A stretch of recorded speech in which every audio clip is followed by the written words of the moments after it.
오늘 말씀은 지난주에 이어서 하나님의 전신갑주로 무장합시다 라는 제목으로 이렇게 말씀을 전하도록 하겠습니다. 끊임없이 공격해오는 마귀의 공격을 막아내기 위해서는 하나님의 전신갑주로 무장해야만 하는데, 이는 개인적인 차원을 넘어서 교회 공동체가 스크럼을 짜고 주님의 마음으로 하나가 되어야만 합니다. 마귀는 영적으로 매우 강한 그런 존재이기 때문에 우리 스스로의 힘으로 그 마귀를 대항할 수가 없습니다. 오직 십자가로 승리하신 예수님을 의지할 때 영적 강건함을 유지하고 또 주님과 함께 승리의 기쁨을 누리게 될 것입니다.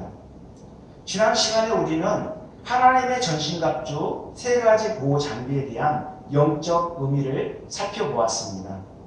그것은 진리로 허리띠를 띠고, 그리고 의의 호신경을 붙이고, 그리고 평안의 복음이 준비하는 것으로 신을 신는 것이었습니다. 이 영적 무장에 담긴 의미를 다시 한번 점검해 볼까요?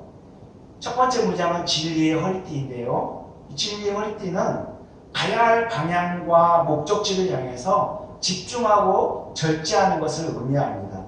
그리고 두 번째 무장은 의의 호신경입니다.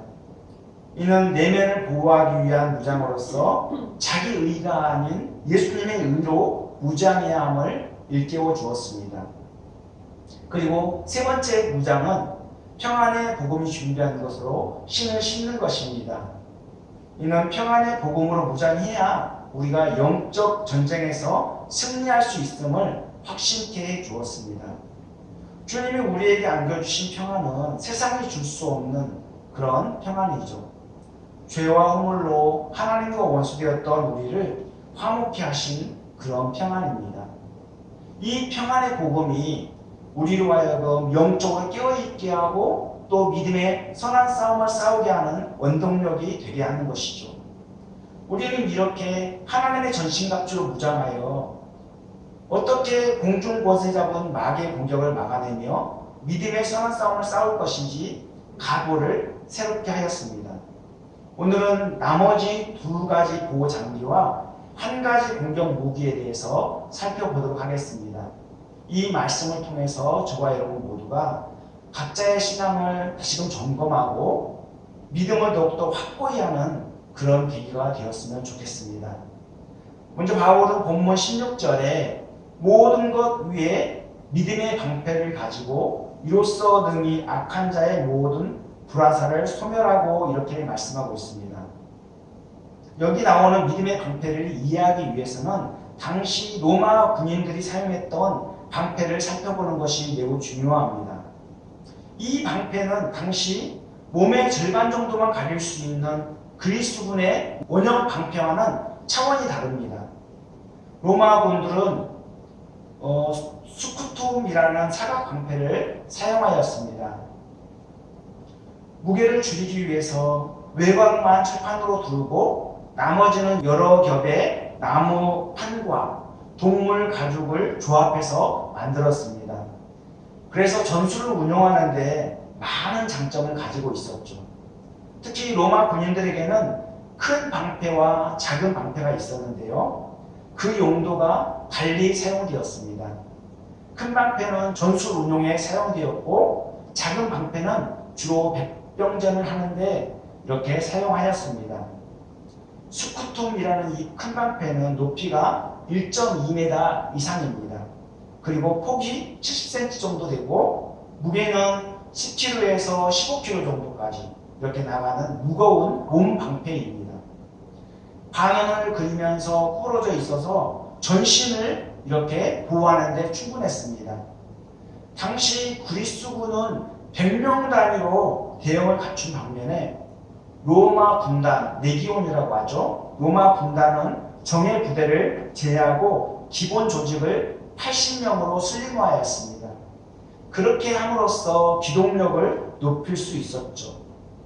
특히 전술에 의해서 80명이 한 몸처럼 움직이는데 맨 외곽에 있는 병사들은 사각 방패로 펜스를 치고 바둑판처럼 완벽한 방패진을 형성하였습니다.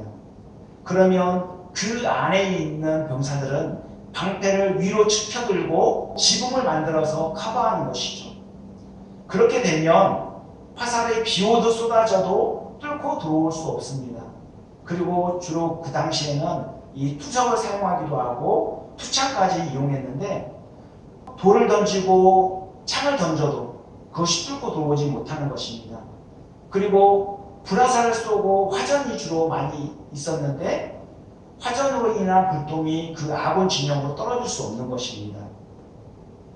이처럼 로마군은 방패로 스크럼을 짜서 적의 공격을 무력화시키고 힘을 한대로 모아서 강력한 힘을 발휘함으로써 적의 공격을 효과적으로 막아냈던 것입니다.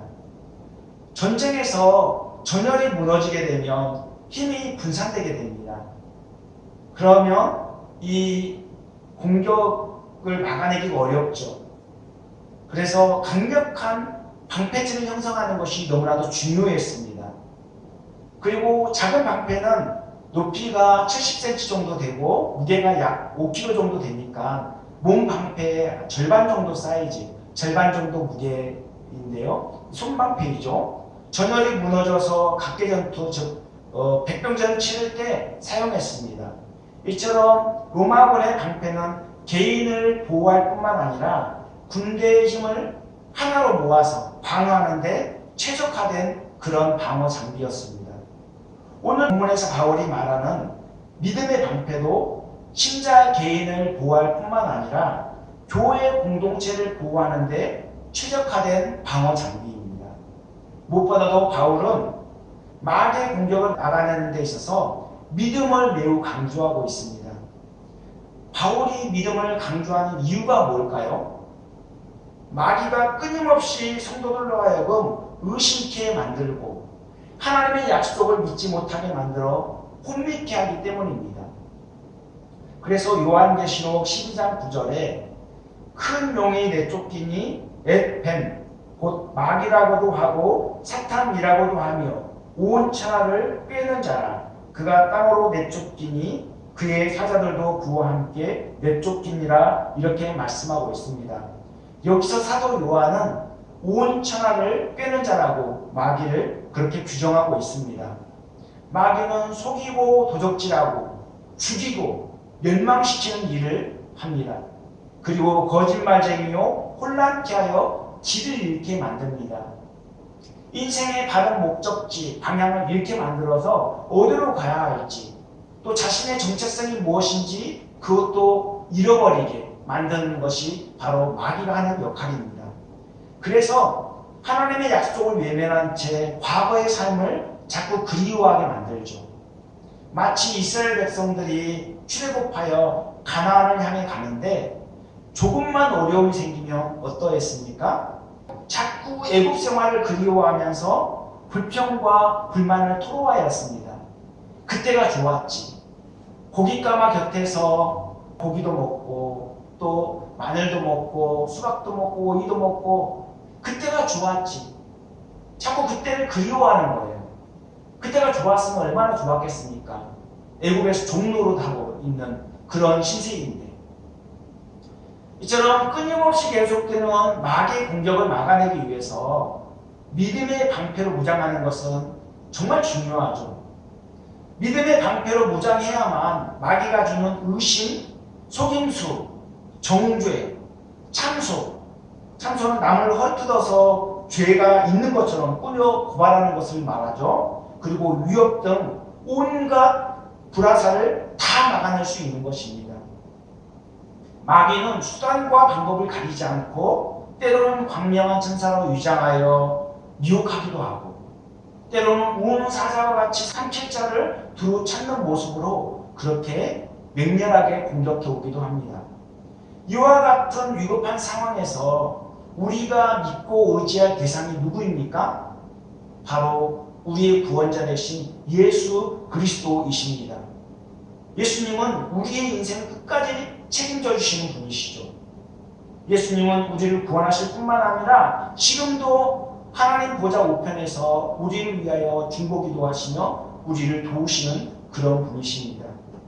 그래서 바울은 에베소서 3장 17절 이하에 믿음을 통해 그리스도께서 성도들 마음 가운데 역사하길 간절히 기도하였습니다. 그리고 이어서 성도들의 삶이 사랑 가운데서 뿌리가 박히고 터가 굳어져서 그리스도의 크신 사랑을 깨닫고 하나님의 모든 충만하신 것으로 충만케 되기를 간구하였죠. 믿음의 방패에서 믿음이 의미하는 바가 무엇입니까? 여기서 믿음이 정말 중요한데요. 믿음이 강조하는 바가 무엇입니까? 그것은 자신의 신념이나 느낌을 말하는 것이 아니에요. 그리고 막연한 것을 의미하는 것도 아니죠. 막연한 것을 믿는 것이 아닙니다. 믿음은 하나님의 성품과 인격에 근거한 것으로서 확실하고 분명한 하나님의 약속을 믿는 거예요. 그래서 히브리서 기자는 믿음을 바라는 것들의 실상이요 보이지 않는 것들의 증거라고 그렇게 선포하고 있습니다. 그리고 히브리서 11장 3절에 믿음으로 모든 세계가 하나님의 말씀으로 지어진 줄을 우리가 아나니 보이는 것은 나타나는 것으로 말미암아 된 것이 아니니라고 말씀하고 있습니다. 즉 눈에 보이고 과학적으로 입증되어서 믿는 것이 아니라 눈에 보이지 않는 하나님을 믿음의 눈으로 믿는 것입니다. 그 믿음은 하나님께서 성령을 통해 우리에게 은혜로 주신 것이죠. 그래서 자연 만물 가운데서 하나님의 손길을 그렇게 느낄 수 있는 것입니다. 우리가 하나님의 자녀가 된 것도 하나님의 성품과 인격에 근거한 것이기에 절대로 취소되지 않습니다.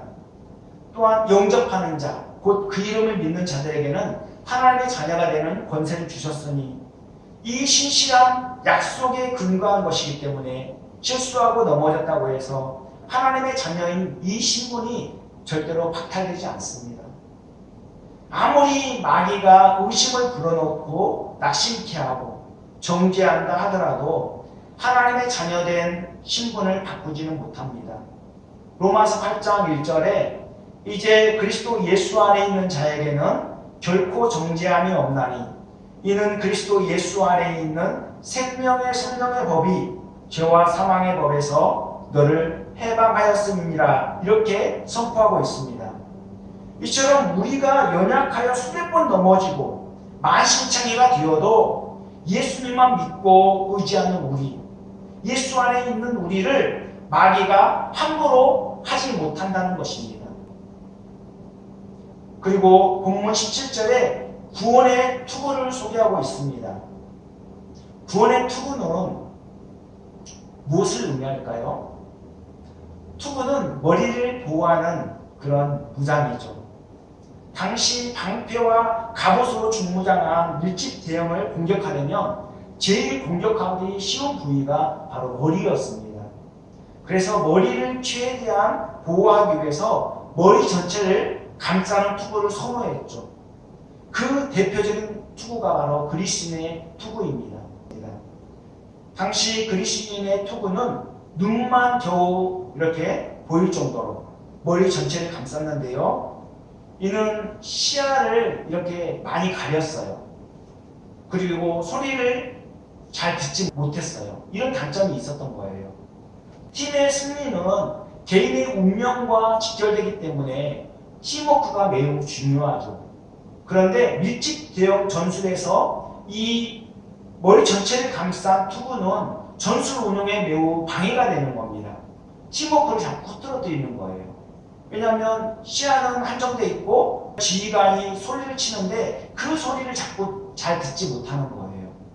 반면에 당시 로마 군인들이 썼던 투구는 갈레아라고 하는데요. 그리스군이 사용했던 투구보다 훨씬 더 개량이 되어 있었습니다. 로마 군인들의 투구는 헬멧에 뺨 보호대가 경첩으로 달린 형태입니다. 그러니까 뺨 보호대를 들어 올리게 되면 개방이 되고 이렇게 내리게 되면 이렇게 얼굴이 감싸지게 되는 그런 개폐식이다 보니까 지휘관의 소리와 적의 동태를 쉽게 간파할 수 있고 전술 운용과 백경전에 모두 효과적이었던 것입니다. 이러한 무기 개량이 당시 로마가 세계를 제패하는 데 일조를 하였던 것입니다. 특히 머리는 사람의 생각과 판단을 관장하는 매우 중요한 부위죠. 그래서 전쟁에 출전할 때 투구나 헬멧은 필수입니다. 우리가 전쟁을 치를 때 전투모를 놔두고 그렇게 나가는 경우는 없습니다. 조금만 이렇게 총알이 스쳐도 큰 중상을 입기 때문에 전투모는 필수입니다. 전투모를 쓰게 되면 이 직통을 맞지 않는 이상 이렇게 모든 총알이 간접적으로 맞게 되면 다 비껴나가죠. 그리고 이제 머리 보호는 오늘날에도 더욱더 중요시되고 있는데요. 오토바이를 탈 때 헬멧 착용이 의무화되어 있죠. 지금은 이제 킥보드를 탈 때도 헬멧 착용이 의무화되어 있습니다. 이처럼 머리에 보호 장비를 쓴다는 것은 그곳이 손상을 입게 되면 몸 전체에 영향을 미치기 때문에 그만큼 중요했습니다. 그만큼 머리는 다른 부위에 비해서 상대적으로 매우 중요한 부위였습니다. 바울은 개인뿐만 아니라 공동체를 보호하는 데 중요한 역할을 하는 투구를 소개하면서 구원이라는 수식어를 붙이고 있죠. 구원의 투구라고 이렇게 본문에서 말씀하고 있습니다. 특히 바울은 더 나아가 데살로니가 교회 성도들에게 구원의 투구에다가 소망이라는 수식을 하나 더 갖다 붙입니다. 그래서 데살로니가전서 5장 8절에 우리는 낮에 속하였으니 정신을 차리고 믿음과 사랑에 호신경을 붙이고 구원의 소망에 투구를 쓰자. 구원의 소망의 투구. 데살로니가 전서에서는 이렇게 구원의 소망의 투구라고 그렇게 소개하고 있습니다.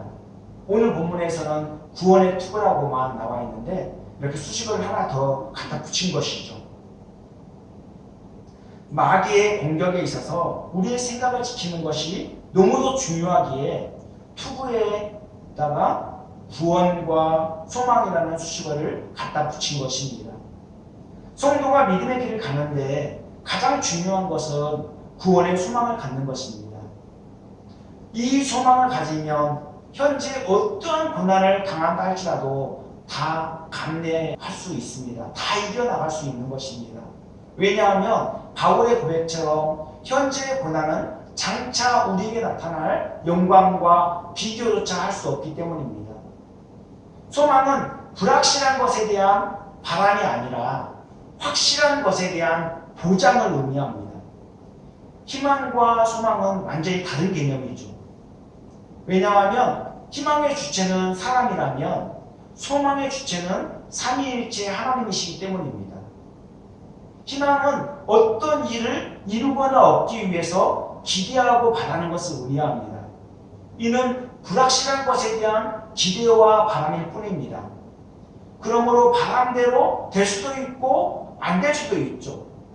그러나 소망은 하나님의 말씀과 약속에 근거하고 있기 때문에 반드시 하나님의 때에 이루어진다는 특성을 갖고 있습니다. 이처럼 우리의 구원은 하나님의 약속에 근거하고 있기 때문에 취소될 수 없고 반드시 하나님께서 그것을 이루신다는 말씀입니다. 그러므로 불안해할 이유가 전혀 없습니다. 그런 의미에서 우리의 영적 싸움은 이겨놓고 싸우는 싸움입니다. 그런데 왜 불안해할까요? 자꾸만 마귀가 의심을 불러일으키고 우리로 하여금 구원의 확신을 갖지 못하도록 방해하기 때문입니다.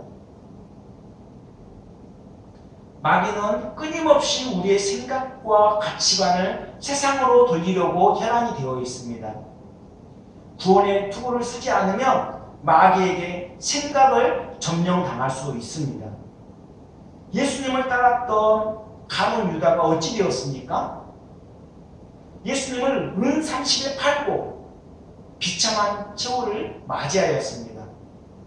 요한복음 13장 2절에 마귀가 벌써 시몬의 아들 가룟 유다의 마음에 예수를 팔려는 생각을 넣었더라 이렇게 말씀하고 있죠. 가룟 유다는 구원의 투구를 쓰지 않고 생각을 관장하는 이 중요한 곳을 무방비 상태로 마귀에게 내어주고 말았던 것입니다. 예수 믿으면 누구나 예외 없이 더 이상 마귀의 종이 아니라 하나님의 자녀라는 신분을 얻게 됩니다. 그렇다고 해서 상황이 끝입니까? 그렇지 않죠. 이스라엘 백성들이 출애굽한 이후 홍해를 건넌 것으로 상황이 끝난 것이 아니었습니다. 광야에서 훈련을 받아야 했고 가나안을 향해 가는 여정 속에서 수많은 적들과 싸워야만 했습니다. 그리고 젖과 꿀이 흐르는 가나안 땅도 무혈 입성한 것이 아닙니다. 수많은 적들이 있었습니다. 가나안의 거인족들이 살고 있었습니다. 그들과 싸워 점령해야 하는 미션이 걸려 있었던 것이죠. 이처럼 우리도 예수 믿는 순간 하나님의 자녀가 되지만 끊임없이 영적 싸움을 싸워야만 합니다. 오히려 예수 믿는 순간 더욱 맹렬한 영적 싸움이 시작되었다고 보는 것이 타당할 것입니다. 우리가 예수 믿음으로 말미암아 의롭다 칭함을 받고 성화되는 과정을 한번 살펴볼까요? 우리는 하나님의 일방적인 선택에 의해서 하나님의 자녀라는 신분을 얻게 되었습니다. 이것은 우리가 노력해서 얻어준 것도 아니고 우리의 자격이 있어서 우리가 조건이 되어서 그렇게 된 것이 아니죠. 하나님이 우리를 사랑하신 나머지 일방적으로 우리를 찾아와 주시고 만나 주시고 우리를 하나님의 자녀 삼아 주신 것입니다. 우리의 힘과 노력으로 얻어진 것이 아니기 때문에 우리에게는 자랑할 것이 전혀 없어요. 그래서 이것을 은혜라고 하는 것입니다. 하나님이 값없이 베풀어 주신 은혜의 선물이기 때문에 은혜라고 하는 것이죠. 구원의 주체가 우리가 아니라 삼위일체의 하나님이시라는 말씀입니다. 그러므로 하나님의 자녀는 그 신분이 박탈될 수 없습니다. 다만 하나님의 자녀로서 그 신분에 합당한 삶이 요구될 뿐이죠. 즉 신자에게는 그 신분에 맞게 다듬어져가는 과정이 필요한데요. 이 또한 하나님께서 주권적으로 이루어 가신다는 말씀입니다. 예수님께서 우리를 구원하시기 위해 십자가에 못 박혀 죽으셨는데 구원의 완성까지 확증하신 죽음입니다. 그래서 로마서 5장 8절에 우리가 아직 죄인이었을 때 그리스도가 우리를 위하여 죽으심으로 하나님께서 우리에 대한 자기의 사랑을 확증하셨느니라 이렇게 말씀하고 있습니다. 즉 우리에 대한 하나님의 사랑은 그 어떤 상황과 환경에 따라 변경되거나 취소될 수 없다는 것을 확증하고 있는 말씀입니다. 특히 예수님께서 십자가에 못 박혀 죽으실 때 다 이루었다고 말씀하셨습니다. 헬라어로 테텔레스타이라고 하는데요. 현재 완료 수동태로 쓰여졌습니다. 값을 다 지불했다, 완불했다 이런 의미를 갖고 있죠. 그러니까 여기에는 하나님의 약속 성취, 하나님의 공의 만족, 또 자신이 친히 희생 제물이 되으셔서 제사를 드림으로 속량하신 것까지 구원의 완성이 모두 담겨 있습니다. 그러므로 그 엄청난 희생을 치르고 우리를 구원하셨는데 구원이 취소될 수 있겠습니까? 그럴 리 없는 것이죠. 이미 예수 믿는 신자는 믿음으로 말미암아 구원받은 하나님의 자녀가 되었습니다. 그러므로 신자는 구원을 받기 위해 사는 존재가 아니라 구원받은 자로서 합당한 삶을 살아갈 그러한 존재인 것입니다. 하나님께서는 하나님의 방법으로 우리를 훈련하시고 다듬어 놨습니다. 그리고 하나님의 뜻을 하나님의 때에 반드시 이루시는 분이십니다. 우리가 불안해하고 낙심해하는 이유는 하나님을 온전히 신뢰하지 못하고 자꾸만 다른 것을 의존하기 때문입니다. 세상에서 주는 것은 잠시 잠깐 위안을 줄 뿐 그것이 우리의 미래를 보장해 주지 않습니다. 우리의 미래를 보장해 주는 것은 오직 십자가의 승리뿐입니다. 우리가 마주친 그런 상황이 결코 녹록지 않지만 상황과 환경을 바라보지 말고 오직 신실하신 하나님의 약속을 붙들 때 우리는 흔들리지 않습니다. 우리가 걷는 길은 비록 좁고 협착하고 힘들고 어려워도 하나님의 약속만 믿으며 그리고 소망을 가지며 절대로 흔들리지 않습니다. 소망은 될 수도 있고 안 될 수도 있는 희망적인 개념이 아니라 반드시 이루어질 수밖에 없는 확실성을 가지고 있습니다. 그러므로 확고부동한 구원의 소망이라는 수식어를 붙이는 것입니다. 하나님께서는 반드시 우리를 승리케 하시고 천국으로 인도해 주실 것입니다. 그리고 다음 무장이 무엇입니까? 다음 무장은 유일한 공격 무기인 검입니다. 검, 성령의 검. 본문 17절 후반부에 성령의 검, 곧 하나님의 말씀을 가지라고 말씀하고 있죠.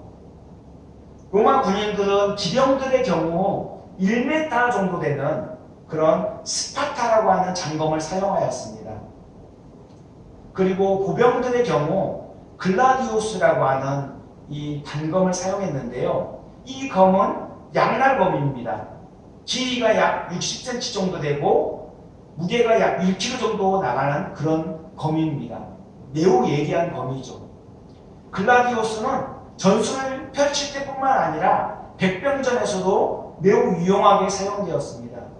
왜냐하면 강철로 만들어진 데다가 다른 검보다도 가벼워서 그렇게 사용이 용이했기 때문입니다.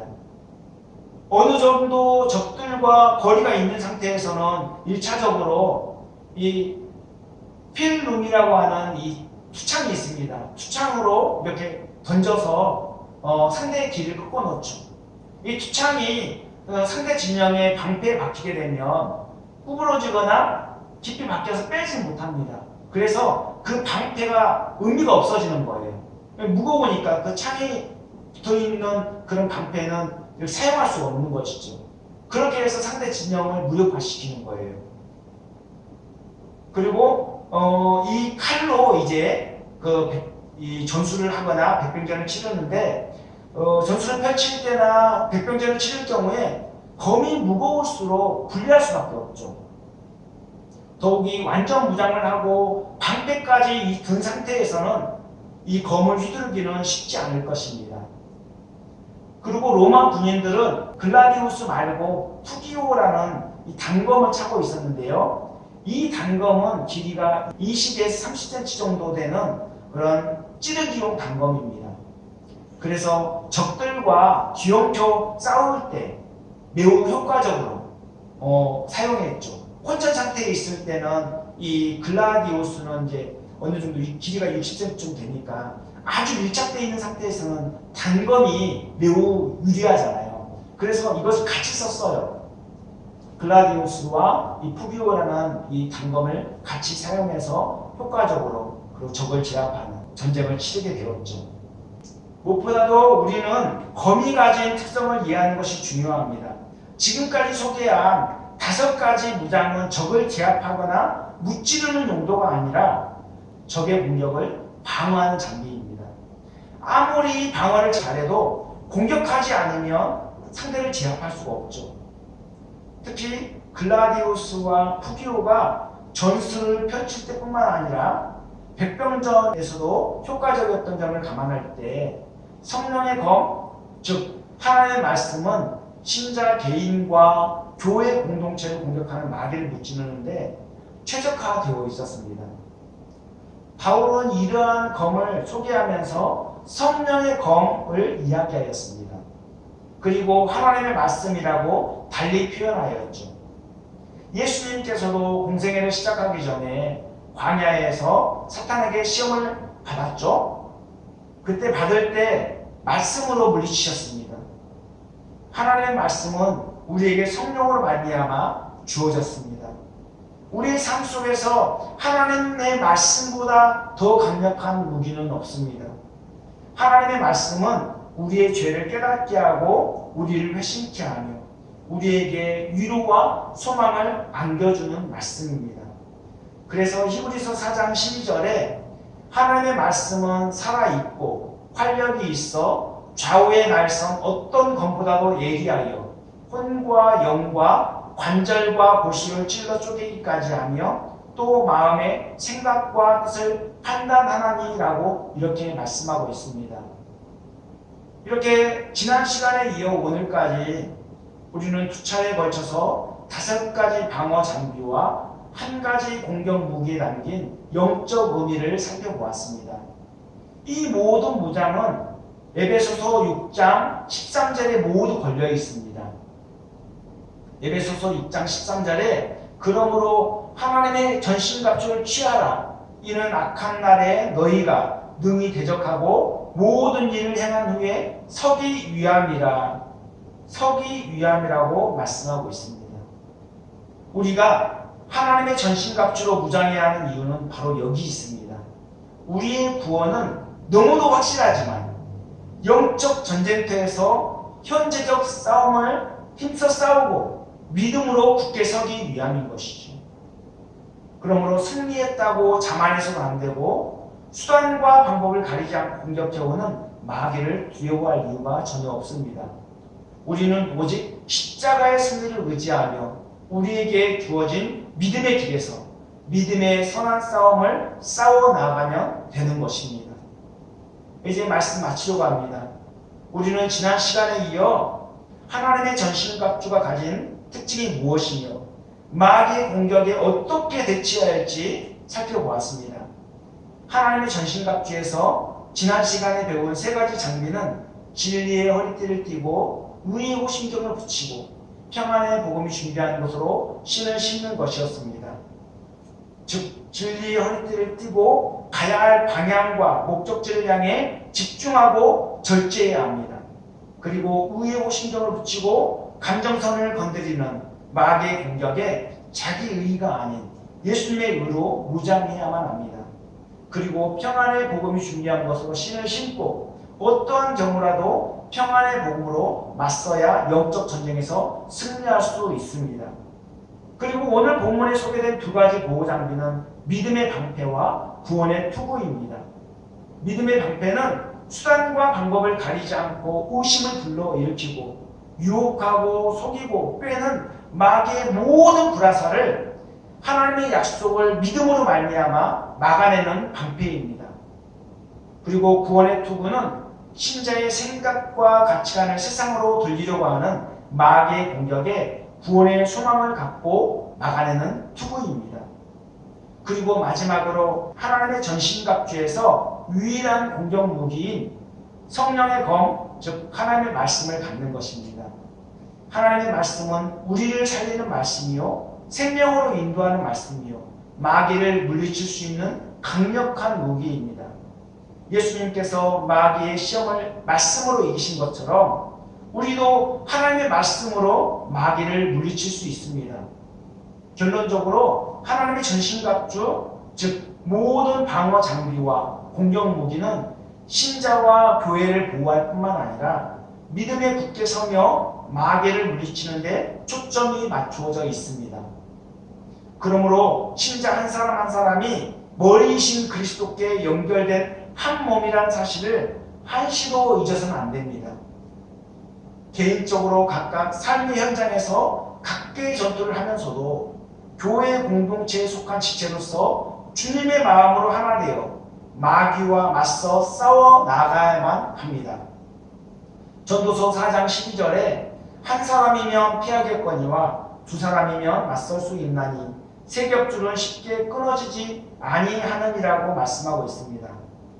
활활 타고 있는 장작불도 하나씩 띄워놓으면 어떻습니까?